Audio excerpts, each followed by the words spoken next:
written by Women of Royalty.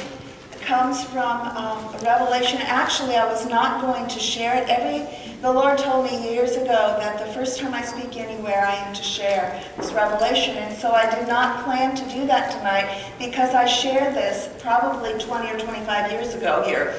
But you know what? I think there might be 2 or 3. And I think I'm just going to go ahead and share it because it really is very fitting with what God is doing in His daughters right now. And when I see something or I experience something through vision, then you know it has to then travel from your head to your heart, get down and cause you to walk in what you just received. And as you walk, the longer you walk, you realize you didn't know anything when you started. And Women of Royalty is basically a series of teaching that the women in our congregation cut their teeth on. And it all comes out of my life, out of life's experiences. And, you know, my life has been a life. You know, the good, the bad, and the ugly. But God takes it all, and He teaches us through our living, through our mistakes. He teaches us righteousness, He changes us, and He does take us from one degree of glory to another. My second book, I love this book. I feel they're both a cutting-edge word for God's daughters especially. But Become a Woman of Power, this is not the title I chose. It kind of embarrasses me, like I'm authority on a woman of power. Become a Woman of Power, releasing mighty women of God through mentoring. And that is my passion. I believe that God, the scriptures in Titus 2:3-5 is not yesterday's teaching. That isn't relevant for today. And there's been a problem that there has not been enough women rising up and caring for the younger ones and teaching them. If you look in Titus 2:3-5, especially in the Amplified, and then you do some research, we're gonna all see that the Titus 2:3-5 women, the older women, are to teach women in conduct, attitude, thinking, behavior, character, everything pertaining to life and godliness. Women need to be taught and trained. And this was my cry for years. Lord, give me a spiritual mother. My mother is wonderful. My mother is, she's right now in the balconies of heaven cheering me on, and I don't know what I would do without her cheering. Thanks, Mama. But she lived almost 3,000 miles away from me, and I needed an older woman that would not be irritated with me, or intimidated by me, or jealous of me, or try to make me feel like I thought I was all that when I was simply hungry and pursuing God. But somebody who would say, honey, let me tell you what I've learned. Honey, let me show you what I've learned and what God has taught me. And honey, if you don't change that attitude, things aren't going to get any better. I needed somebody to speak into my life. And I cried and cried and cried out to God, where's my mother? And I tell the story in here. Actually, the original title was Mothers in the Kingdom. But I allowed the publisher, because I felt like they were smarter than me, to change the title because they thought that people may think it's a book on raising small children in home. And it's about being a mother in the kingdom of God. It's very relevant. And I do believe, when I was writing the book, so many women came to me and said, thank you, before it was even published, because they were younger women that were crying out for their mother. And what the Lord answered, the way the Lord answered me, He said, look into my word. There are mothers and mentors that will teach you and train you in every area of life. And when He said you really didn't need a mother when you were crying to me, you just needed a pity party. But He said, when you need a mother to train you and develop you in certain areas, I'll send them to you for those purposes. And He's done that. He's been faithful to do that. But I am committed. I am committed to the women before me. And I have daughters in the Lord that are in their 60s. And I'm in my 60s. But I have, women that anywhere from teenagers, 20s, they call me mamas. I've got sons that call me mamas, sons in the Lord. In fact, I received an email. I just read it to my husband, our intercessors, and he's He is an amazing man of God that moves powerfully. He's only been saved probably about 9 years, but he goes to the streets and he prays for people. He sets them free, bringing so many people into the kingdom. And he's got such a gift of healing. He's an amazing young man, and he just sent me an email praying for my trip to Africa, and he showed me something the Lord showed him during prayer, and he ended it with, "We got your back, Mama." So I believe strongly in mothers in the kingdom. And, you know, mothering, we need to know, the older woman needs to realize that not everybody mothers right. You know, we can be manipulating, controlling, we can give our ideas and our opinions and our criticism and put that on people. And I fear the Lord. This has got to stop. But as we draw close to the Lord and he fills us with the fullness of himself, every good thing that he does in us, we're simply to give away.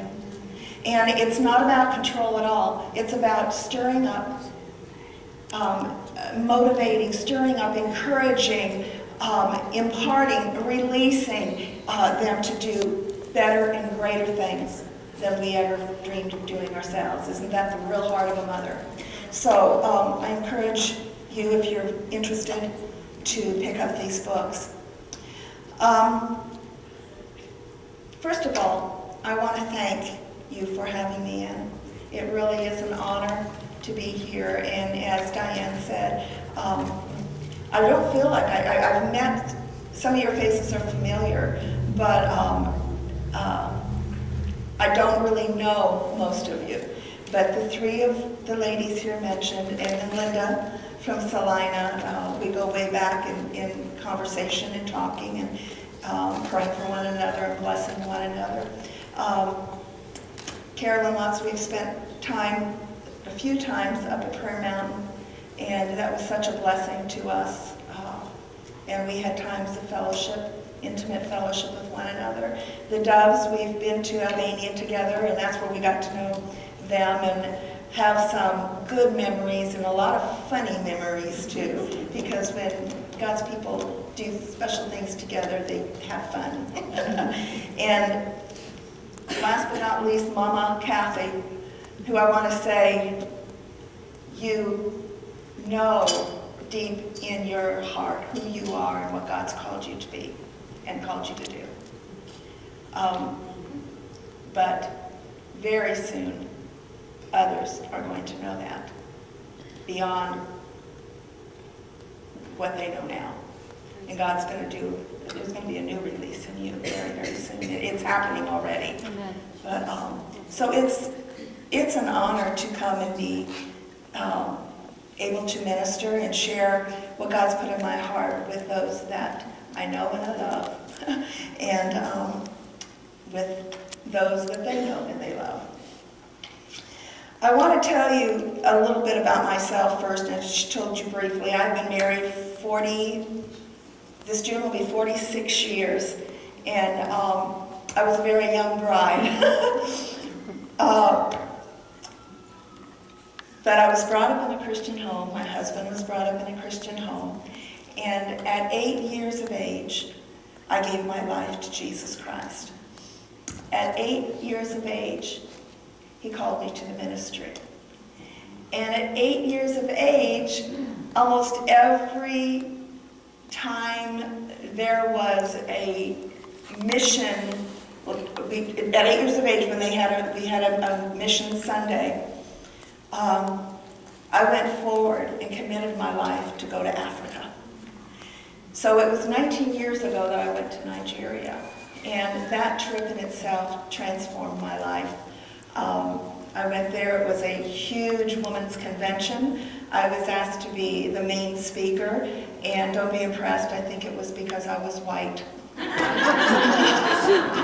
Seriously, they had some amazing speakers, and I'm thinking, why am I here? I mean, and preach, oh my goodness, they'd spit at, while they're preaching. They were so fired up and such a hunger and passion for God. But that time transformed my life. It wasn't until my father died. Let's see, probably about 9 years ago. My mother passed away 5 years ago. that my mother shared with me, that when she was first married, they were married 60-some years before my father died. And my father was a wonderful father, wonderful man, loved the Lord. But my mother shared that while he was in the army, the Lord appeared to her. And she heard the audible voice of God, and he called her to Africa. And she saw little children, and she was feeding them. So when my father came home from the army, now my mother was a very quiet, spirited woman. And this isn't a criticism, it's just a fact. I've always loved my mother. She's been an amazing mother, but I felt I never knew my own mother until my father died. Because my father was the dominant, outgoing voice. And he was very much the leader of our home, and he was a wonderful father, a wonderful husband, adored my mother, but my mother did not speak up ever unless she was asked a question. I remember so many times that I would be scolded for something that I did not do. And my response to my father was, "Yes, Daddy.